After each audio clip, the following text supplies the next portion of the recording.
জগন্নাথকে তিনি ভগবান শ্রীকৃষ্ণ স্বয়ং সম্পূর্ণ নিজলয়ে পূর্ণ। তিনি হল বৈকুণ্ঠনাথ, তিনি বৈকুণ্ঠপতি, জগৎপতি, জগন্নাথ। হ্যাঁ, তিনি জগতের কল্যাণের জন্য, জগতের মঙ্গলের জন্য একটা লীলা করেন তিনি। প্রত্যেক বৎসর এই শুক্লপক্ষের দ্বিতীয় তিথিতে জগন্নাথ দেব তার ইচ্ছা প্রকাশ করেন যে আমি জন্মস্থানে যাব, ভগবানের আবির্ভাব স্থান।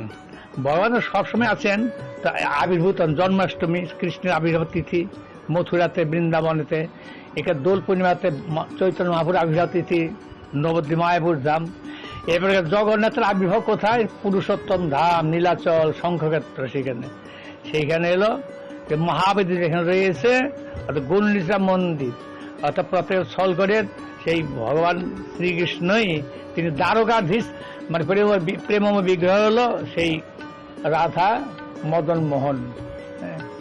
জগন্নাথের রথযাত্রা এই আগরতলা ত্রিপুরা শহরে প্রসিদ্ধ রথযাত্রা।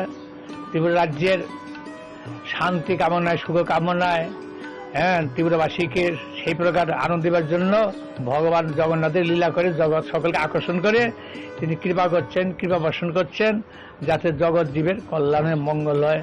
রথযাত্রা মানে পুণ্যযাত্রা, পুণ্যযাত্রা। রথে তো বামন দৃষ্ট পুনর্নবী, রথেতে সেই বামন মানে ভগবান, বিষ্ণু, তাকে দর্শন করলে পুনর্জন্ম হয়, তার বৈকুণ্ঠ গমন হয়, বৈকুণ্ঠ গমন করেন। এতটা ফল দিয়েছেন রথযাত্রা। এই জন্য অসংখ্য ভক্ত রথযাত্রা দর্শন করেন, করে তার কৃপা লাভ করেন। সেই আনন্দের দিন এই ত্রিপুরার প্রসিদ্ধ রথযাত্রায় জগন্নাথ মন্দির আগরতলার গৌরীয় মঠে প্রত্যেক বছর হচ্ছে। এই উপলক্ষেতে 5 দিন ধর্ম সম্মেলন, এই সম্মেলনে বিশিষ্ট বিশিষ্ট নাগরিকগণ এবং সেই এখানে যত রয়েছেন বিশেষ বিশেষ মন্ত্রিমণ্ডলী আদি,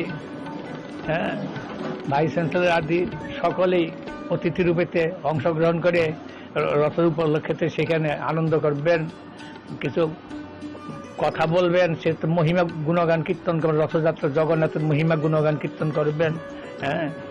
সিএম সাহেব আসবেন এখানে, মাননীয় সিএম সাহেব, আর অনেকেই আসবেন এখানে এসে এখানে সভা 5 দিন ধর্ম চালাবেন। আর রথ উপলক্ষে প্রসাদ বিতরণ হবে, দ্বিতীয় রথেতে প্রসাদ বিতরণ, মাঝখানে 5 দিন ধর্ম সম্মেলন। এগুলোকে ভারতের বিভিন্ন বহু সাধু সন্ত মহাত্মাগণ এখানে আগমন করতেছেন রথযাত্রাতে। বিশেষভাবে এখানে পুণ্যতিথি জগন্নাথ রথযাত্রা পুণ্যতিথি, এতে যে যতটা সেবা করেন তার অতটা পুণ্য লাভ করেন, পুণ্যবান হবেন, সুকৃতবান হবেন, এবং ভগবান কৃপার জীবনকে ধন্য করুন। শুধু রথযাত্রা দর্শন করা মানে বিরাট আনন্দের বিষয়, সুখের বিষয়। সুতরাং সে জগন্নাথ এমন পতি পাবন, পতি উদ্ধার করার জন্য ভগবান জগন্নাথ রূপেতে মন্দিরে বেরিয়ে ভক্তের দর্শন দিচ্ছেন। দর্শনে পবিত্র করে এই তোমার গুণ। সেই ভগবানের দর্শন মানে পরম পবিত্র জীবন, ভক্তিময় জীবন, এগুলো ভক্তি অনুশীলন, জগন্নাথ দর্শন করা। Bureau report, Tripura news 8।